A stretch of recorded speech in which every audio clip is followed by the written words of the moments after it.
Good morning, ladies and gentlemen. I am Raquel Gonzalez, Silicon Valley Market President for Bank of America. We provide companies, individuals, and institutional investors with a full range of banking, investments, and other financial products and services. In fact, in 2012, we served approximately 53 million clients. And that's a big number that truly comes to life in places like Silicon Valley, which is one of our company's most important areas and markets. And whether it's through a philanthropic investment in a nonprofit agency, a loan to a small business, or helping underwrite an IPO, we're very proud to be part of this community. We're also excited to be a sponsor of today's State of the Valley Conference. Now, the major purpose of this first session is to present the 2013 Index of Silicon Valley. My colleagues and I love this report, and we refer to it often during the year. Why? Because the Silicon Valley Index is a document that tells us the basic facts about our region. It's data, pure and simple, and it's what all of us need if we're going to think carefully and systematically about this region. The index is like a doctor's visit, a physical exam of Silicon Valley.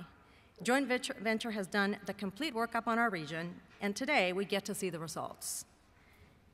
It's only by laying out these results for analysis and discussion that we can get a clearer picture of our challenges, our opportunities, and begin to take action. And I'm proud that Silicon Valley has the discipline to take this kind of data-driven approach. And I also want to recognize the Silicon Valley Community Foundation, which has been Joint Venture's partner and co-publisher of the index since 2008. Their investment is a great service to the region, and we're lucky to have their leadership. Russ Hancock, the president and CEO of Joint Venture, will be debriefing us on the index today. Russ, let's get you back on the stage to continue the discussion. Thank you, Raquel. Thank you. Good morning again. I feel privileged to stand in front of you. Before we launch into the index and the data that it contains, just a few housekeeping items. First thing we want to tell you is that Joint Venture is proud to work with ePrize. They are our mobile engagement partner, and they are the company that's making it possible for you to pull out your cell phones all day long, and you'll be able to use them in 3 different ways. One way is that you'll be able to text your questions up to the stage. We'll have them scrolling on the screens at appropriate intervals throughout our proceedings, and you can do that throughout the day by texting to 66937.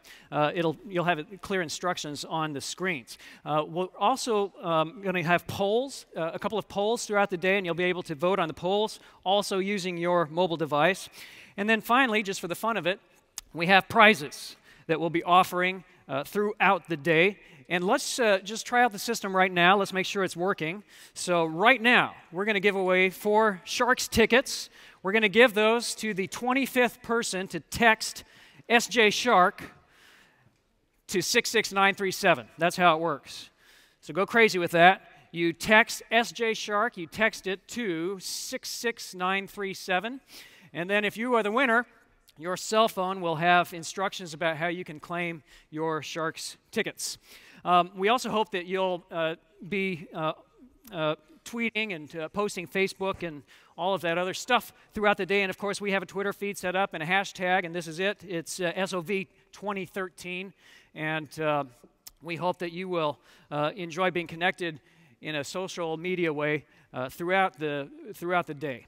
All right, so that's enough of our housekeeping details.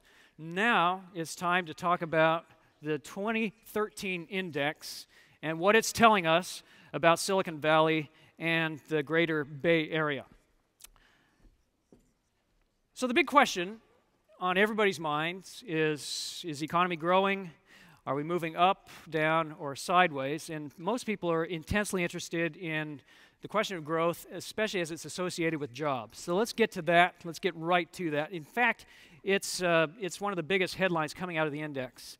I'm sorry, I forgot. There was one other thing I wanted to tell you. We're very excited to tell you this other thing, which is that though you are holding the index in your hand, that is a static document. We're very happy to announce that the index is now also a living, dynamic presence on the World Wide Web. And that's the website, siliconvalleyindex.org. And we hope that you will avail yourself of this suite of pages throughout the year, referring to it constantly for the work that you do. And we're really pleased that, of course, all of the charts and the data and the material is there. But not only is it there, it's interactive. You can, for example, click on the charts, and it will take you to the underlying data. You can see the breakdowns, the spreadsheets. It will also lead you to the sources of all the various sources of this data. So I just wanted to put that out there as well. Please enjoy this suite of web pages, and it will be growing over time, becoming more dynamic and more interactive. Okay, so as we talk about the index, I want to make sure that we're, first of all, on the same page about the parameters and what we're talking about. So I want to start by saying, what is Silicon Valley? What in the world is Silicon Valley, after all? And it turns out that this is actually a hard problem. This is hard to define. We live here, and so we understand this, but Silicon Valley isn't actually a geographic designation.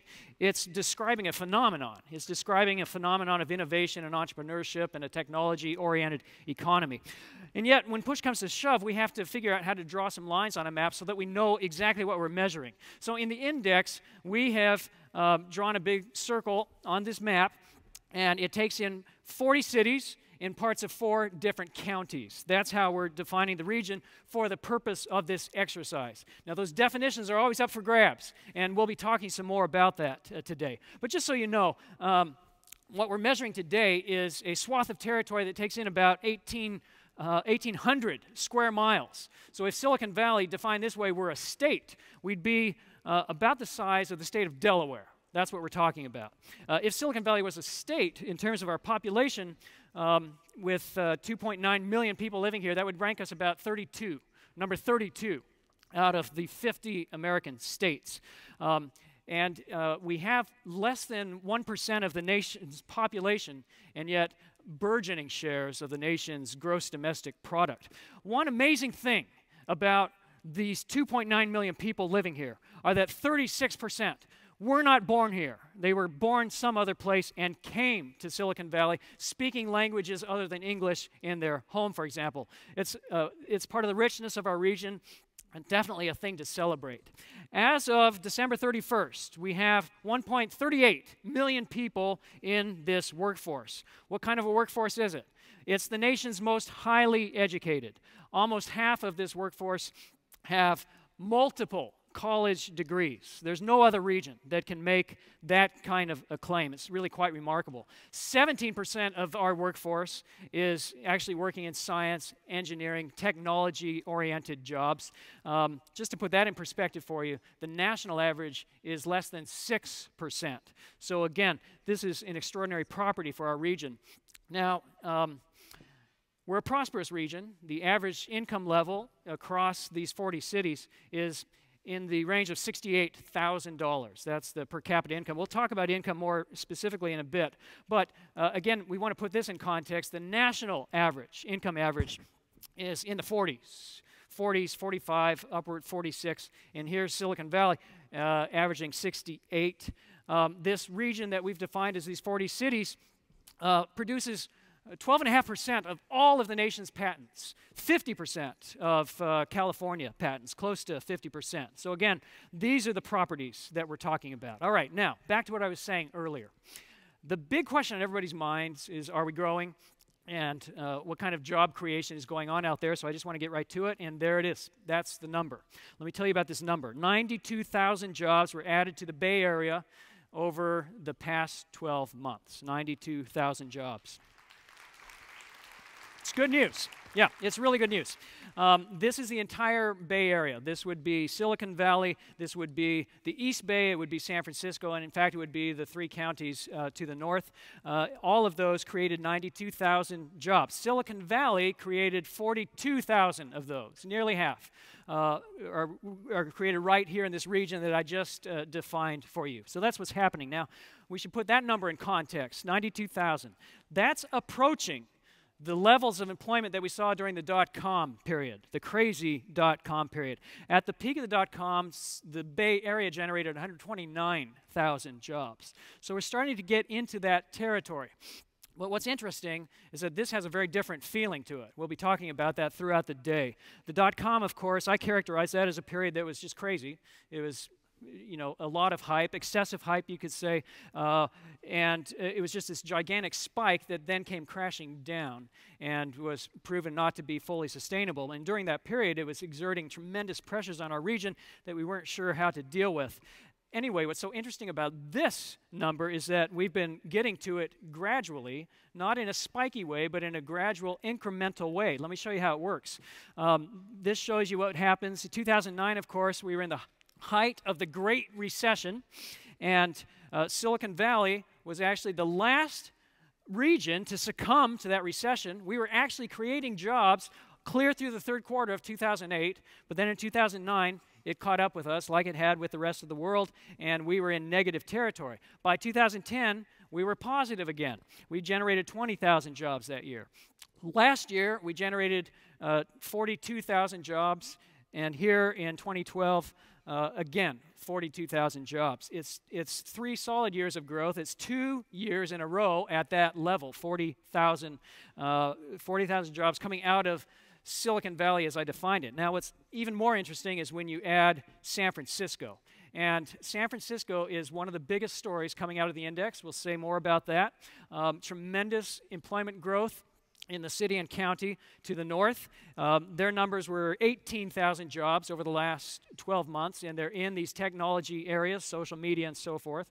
And then if you add in the East Bay, let's not forget Oakland. Oakland is growing at a faster rate than San Francisco. They generated 21,000 jobs. Oakland, Alameda, the entire county. And so that's how the picture is taking shape. Now, the real interesting question is what's driving it. And so if you're wonky, then you will especially enjoy Appendix B. And yeah, and I enjoy Appendix B. It lays out all of the major areas of economic activity, and so if you want to go sector by sector and figure out where the growth is, that will be very interesting to you. I just want to make a few highlights for you. It's clear that the major growth is in what we're calling information products and services, and this captures software, it captures internet, social media, cloud storage, mobile devices, the applications that support those mobile devices. Without question, this is where the growth is happening. About 22% of our workforce is in that area. All of those things that I just described, and the growth over the past year was 4.5%. We can highlight software. Software was growing at almost a rate of 10%. Other sectors, they're growing as well. This is fascinating. I know you can't see this, but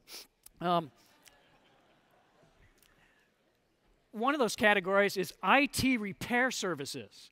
And I was just fascinated that it actually shrunk by a lot, 15.9% losses in that micro sector. So in other words, our computers aren't breaking down, or we're not buying computers. We're buying mobile devices and then disposing of them when we get upgrades. So that is an interesting little story about the Valley. Now, another major sector that we should add in is what we call innovation and specialized services. This is also experiencing tremendous growth. It captures things like R&D, and R&D you can see grew by 14.5% over the past 12 months. So we think a real sign of health and vitality for the region. But this category also captures all of the other things that go into the supporting infrastructure for this Silicon Valley phenomenon. It captures law firms and accountancies and executive search and management services, design, all of these things. And so tremendous growth in that area. And then this is important to point out, the category called community infrastructure. This shows how there is a rippling effect from the tech sector into these other areas. So this is an area that captures things like healthcare and retail, education, even nonprofits were growing over the past 12 months, growing at a rate of 3.3%. And then I especially want to highlight construction. Construction which is a vital indicator, grew at a rate of about 11% in Silicon Valley over the past 12 months. Okay, I know those weren't good visuals, but anyway, I wanted you to know that in the back of the report, you'll see how it's broken down by these different sectors. So the growth rate, overall growth rate, is about 3.7% in Silicon Valley and the Bay Area. The national growth rate is 1.7%, so we're heads above what's happening nationally. The unemployment rate has come down finally to a little less than 7%. And this is, of course, good news and has been a long time coming. The national average was up around 11. It's coming down to 10, 9, even getting into the 8 territory. But in Silicon Valley, we're even less than that and ahead of the California trends as well. The next thing that's interesting to ask is how productive is this workforce? And of course, Silicon Valley's workforce is one of the most highly productive workforces. We have tables in here that we call value added per employee. And this is a very straightforward indicator. We take the gross output measured in dollars and we divide that by the total number of people in the workforce. And this year, we recorded the highest number on record for this indicator. If you're curious, the number is $157,000. So every worker out there is generating $157,000 in output in the Silicon Valley economy. And that is, again, heads above the state and above the nation. One indicator that we track carefully is the churn of establishments. The question that we're asking here is, how is Silicon Valley growing in terms of company formation? Because remember, the biggest defining characteristic of Silicon Valley is its startups, the startup environment. Well, in the year 2012, we had 46,000 new companies formed in Silicon Valley, 46,000. Now, every day a company is born, every day a company dies. There's this natural rate of attrition that happens. Some startups succeed, some startups fail. But what you're most interested in is that attrition rate. On net, do you have more surviving or more that are dying? Well, that's what this chart tells you. And our rate is 4 to 1. In 2012, 4 times the number of companies were surviving than were actually closing down for whatever reason. And that was a dramatic turnaround from the previous year. In 2011, that had reversed. As you can see, we had more companies actually dying than surviving. So this is an interesting turnaround for the Valley. It might portend more. Silicon Valley continues to be a place that generates more patents than any other place on the face of the earth. This trend is continuing. It had dropped off. That's worthy of applause. It is. It dropped off.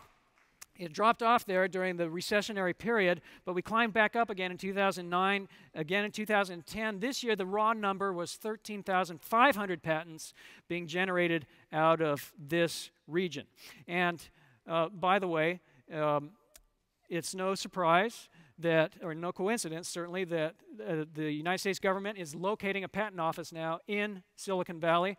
And this was a big effort by our region. The Silicon Valley Leadership Group, joint venture, was proud to join that effort. And in a very short time, you'll see that office up and running here. That's going to make a big difference. The question is, where are these patents? What kind of areas? Well, the biggest areas are computers, data processing, information storage, also communications. It is interesting, perhaps telling, that not as many patents are coming out of things like energy and biotechnology right now. By far the most is coming out of computers, data processing, information storage. Let's talk for a minute about initial public offerings. It was a big year for the IPO in Silicon Valley. Just a few years ago, in fact, in 2009, Silicon Valley generated a grand total of 1 IPO. And people were wondering if that meant that this had become an irreversible trend. Well, it seems to have righted itself, and of course, you're well aware that there was this major IPO with Facebook, and that played out in a dramatic fashion. But there were actually many others: Solar City, Palo Alto Networks, a grand total of 17 generated in our region over the past 12 months. So if you consider that a sign of health, then this will be a positive indicator. Here's how it stacks up. In the entire nation, we had 82 IPOs, so Silicon Valley claiming 17 of those. We had more than half of all IPOs in the state of California. Mergers and acquisitions, M&A activity, deals. Let's just call it deal-making activity. Not sure how to read this, but actually those numbers fell over the past 12 months. In 2011, there were 1,000 deals coming out of Silicon Valley. In 2012, 800. So who knows what's driving that? Not sure how to explain it. But it is interesting that this is actually a national trend and a state trend. And so there are less deals nationwide, and our share of the deals actually continued to climb. So that's what's happening there. All right, so those are some of the interesting indicators coming out of the index. That's a way of painting a picture that's very encouraging. It's a positive, you could even say euphoric. Euphoric understanding of Silicon Valley right now. We're starting to approach incredible growth, the kind that we haven't seen since the dot-com age. Some of these indicators are actually blowing through any targets and are off the charts. So we could go home today and say this is what's happening in Silicon Valley. However, I would like to suggest that if we did that, we would not have yet a sophisticated understanding of our region. I think that we also owe it to ourselves to look at some other indicators that are also very telling. There are some signs that are actually somewhat troubling, and we should talk about those just as much. One I'll point out is that all of this growth I described actually happened in the first 2 quarters of the year. The second 2 quarters, not so much, and that's interesting. So we may be trending, it's hard to tell. We may be trending somewhere else. Of course, the spirit of the index is only to tell you what happened. So let me just report that all of this tailed off in the last 4-5 months. So we'll see where that takes us. Some other interesting things. Everything that I just said notwithstanding, it was actually a bad year for venture capital. Venture capital shrunk. It shrunk by 17%. The absolute number is $6.9 billion of venture capital. We continue to claim 40% of the nation's venture capital, and there's no other region that can make this claim, but the raw amounts are falling off, and it's interesting to understand that and to figure out what might be driving it. This happened, however, at the same time that San Francisco had increasing shares of the venture capital. And San Francisco, you'll see, is growing year by year at an impressive amount. They got about $3.5 billion of venture capital going into the startup activity that now characterizes their economy. When you put it together, it's actually very impressive. San Francisco and Silicon Valley together. The question is, where is venture funding going? Well, for the most part, it's going into software. And it's going into companies in those software fields, internet, social media, media, entertainment. That's where the venture dollars are going. It's important to observe that venture capital is not going into biotechnology, medical devices, and energy in the same way that it had been in previous years, as recently as 3, 4, 5 years ago. This is a fairly pronounced trend. Clean tech. We've talked a lot at previous State of the Valley conferences about clean tech, the role it plays in our region, and the hope that we had that would be a growing, burgeoning sector. Well, that's actually not happening as far as venture capitalists are concerned. Who knows what's driving it? You have the cheap price of natural gas. You have the rise of China. You have companies like Mia Soleil that are selling for bargain basement prices. You have interesting trends at the federal level. All of this has resulted in venture capitalists beating a path out of that sector. So this is something that we're going to have to reckon with. Angel investment, on the other hand, is growing. And here you can see that it grew dramatically in Silicon Valley, 90% growth in angel investment.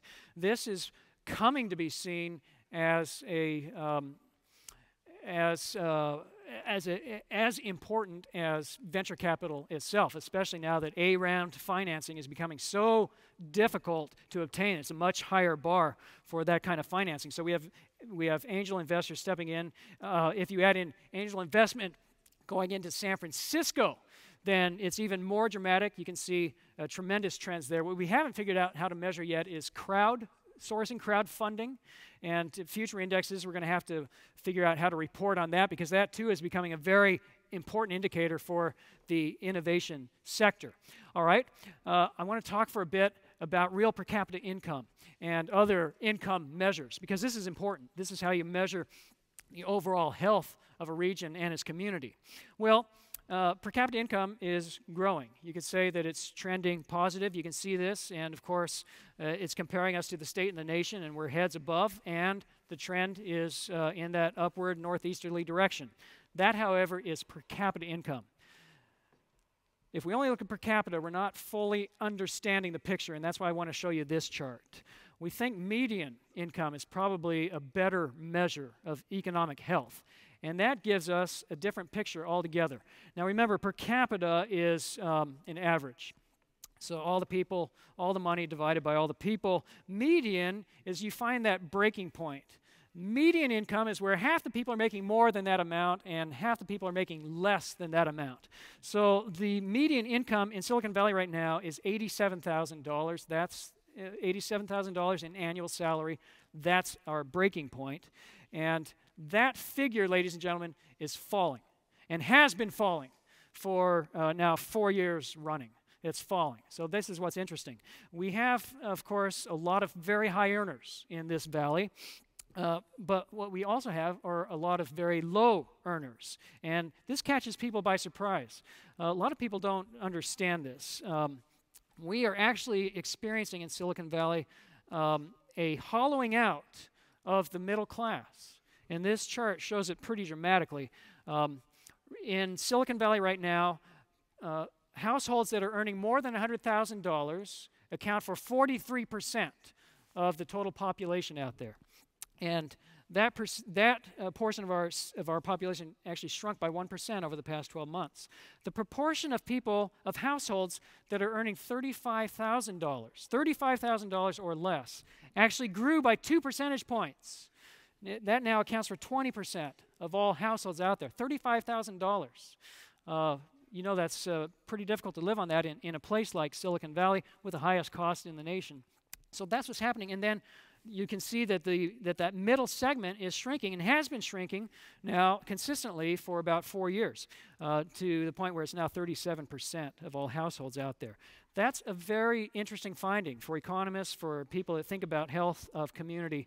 It's also interesting, we break it down for you by ethnicity in the index, and you know, we have to point out in this very stark way that there are persistent cleavages here.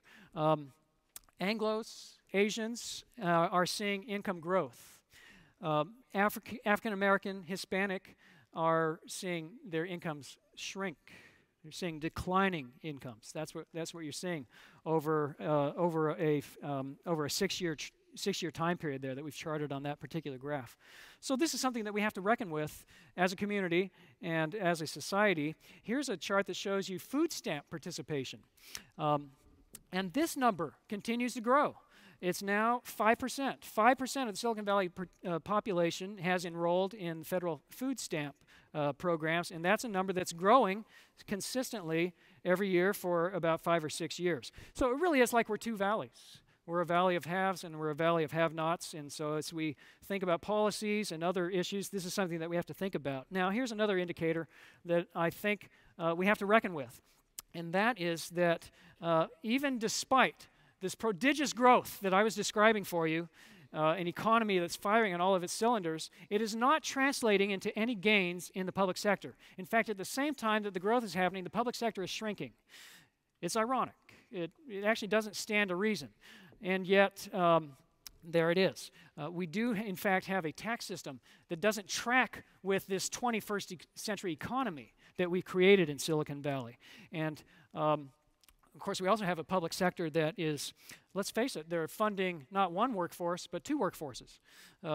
an active workforce and a retired workforce, and so that's putting a net drag on this sector, and so that sector is shrinking. 9.8%. It's shrunk by almost 10% over the past 5 years. It shrunk 2.1% over the last 12 months. So there's your picture of Silicon Valley. Not just, euphoric, incredible economic growth, but also some troubling signs when you actually open the hood and start peering into the engine, kicking the tires a little bit. We have all kinds of trends going on. Of course, your job today is going to think about all of it and then to think about how we synthesize all of this information and use it to our best advantage. Now I want to make another transition. The purpose of the index is just to present these indicators, to do it in a very cold and clinical way, and then to put them into your hands for your use. It also informs all of the decision-making that we do at joint ventures so that we know where we should be active in our program areas. We present those indicators in a very straightforward way. The index also contains, every year, a special analysis, special analytical section, and it presents a subject in depth. And the subject that we're going to be talking about this year is the growth of our region, the growing integration of our region, and what that portends for Silicon Valley. So I would like to suggest that really one of the biggest stories coming out of the index this year is the stunning emergence of our favorite city to the north. San Francisco is experiencing a remarkable transformation. All of us here in Silicon Valley used to think of San Francisco as an old-fashioned city, right? Traditional sectors, banking, finance, retail, tourism, real estate. That's what characterized San Francisco. No longer the case. The index will show you that it has become a burgeoning hub for the kinds of things that have historically characterized Silicon Valley. We're talking about social media, Web 2.0, all of that startup activity. The venture capital is flooding up there, as we earlier noted, and they're having a precipitous job growth. So this is a new story for our region, and it poses interesting challenges in terms of how we plan and organize for our region's health. For example, and this is just one example, we now experience the phenomenon of about 100,000 people leaving San Francisco to come down to jobs in Silicon Valley, as we define it. Every day, 100,000 trips. And every day, about 100,000 people are leaving Silicon Valley to go to all of those amazing opportunities in San Francisco. Somehow you wish you could just get everybody to work where they live. But this is what's happening. And so it raises some really important questions, like, are we prepared for this? And are we ready for 101 to become a parking lot? And do we have transportation alternatives in place? And this, frankly, raises a very important question. And here's the question. Is it time for the Bay Area to start taking more regional approaches to its planning and decision-making? Oh. And that is the question that we pursued in the special analysis. So I'm just very briefly going to highlight for you 3 curiosities that come to light when we do this kind of analysis. Of course, they're things that you already know about and experience every day. Let me give you the first example. The illogic, the stunning illogic of our airports. Let me talk about this for a minute. So here we have in San Jose, Silicon Valley, this brand spanking new airport. It's fabulous. It's gleaming, glittering. It's a fantastic airport. It's my favorite airport to travel out of. And yet, this airport doesn't have very many flights servicing it. It has 1 flight to New York. It's a red-eye. I don't think it has any direct flights to Washington, D.C. It might have something to Chicago. Not much in the way of international travel, although we're thrilled that there's a new Japan route. But this is the story with San Jose's airport. Meanwhile, we have Silicon Valley people, all the companies down here, bypassing their airport to go to San Francisco and to catch all of the flights there. So here we have San Francisco.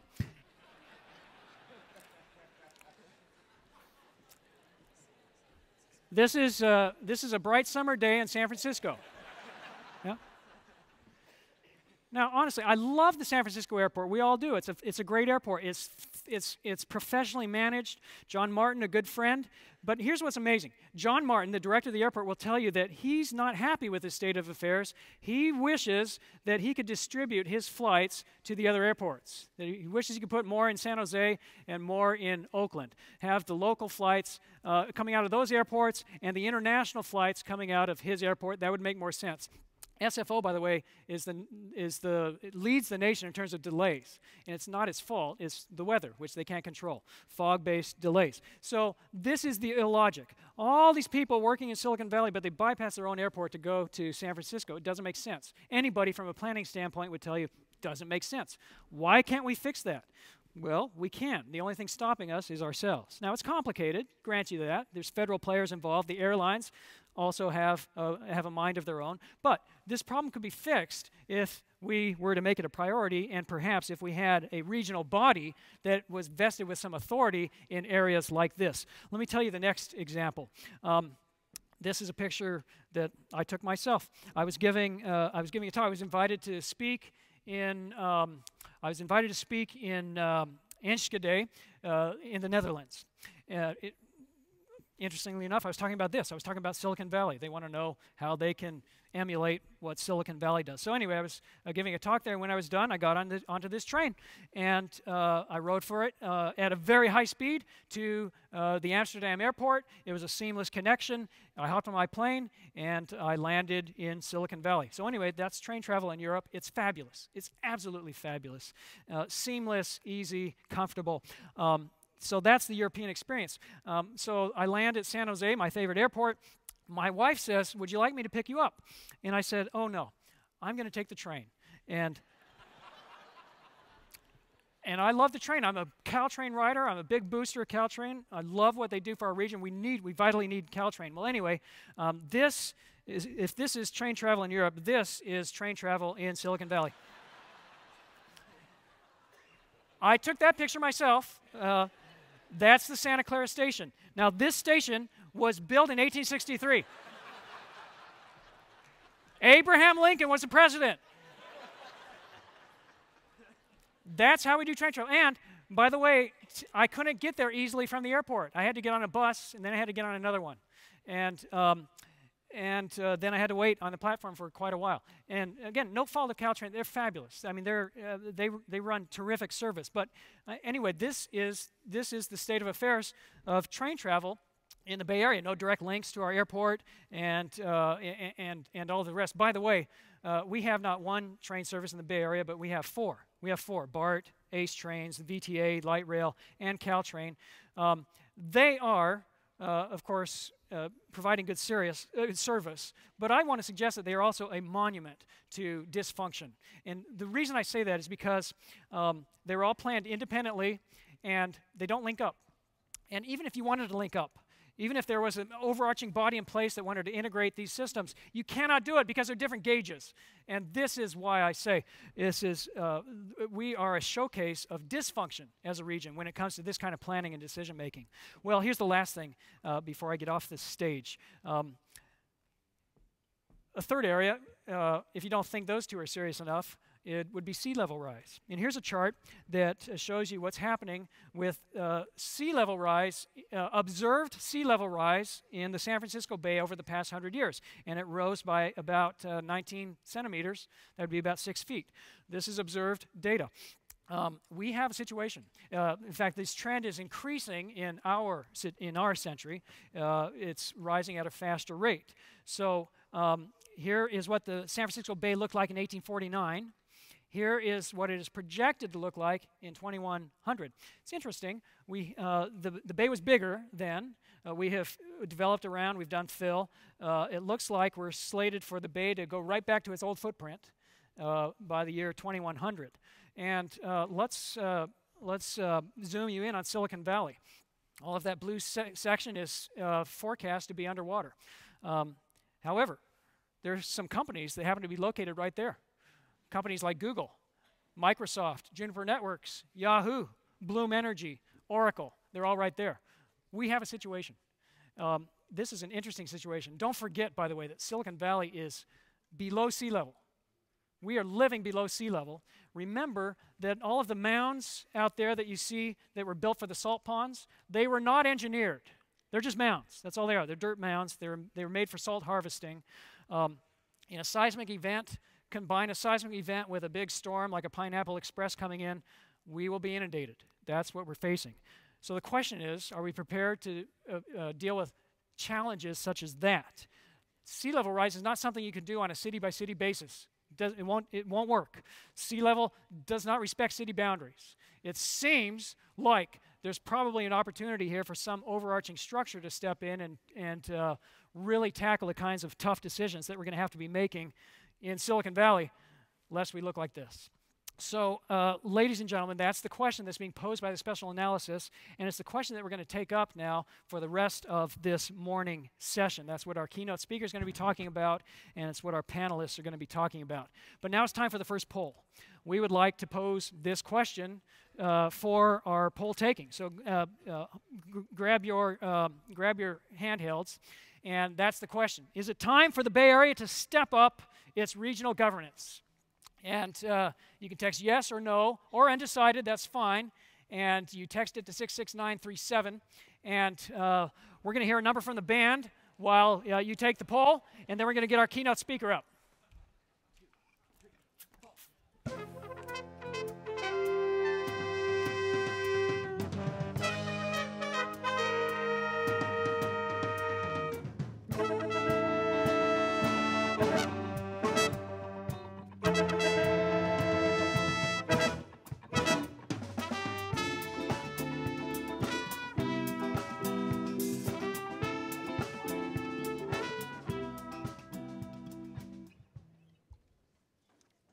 Okay, and we're back. All right, it looks like it's a pretty decisive result. That's interesting. There might be some bias in this crowd, of course, but these are the issues that we're going to pursue now.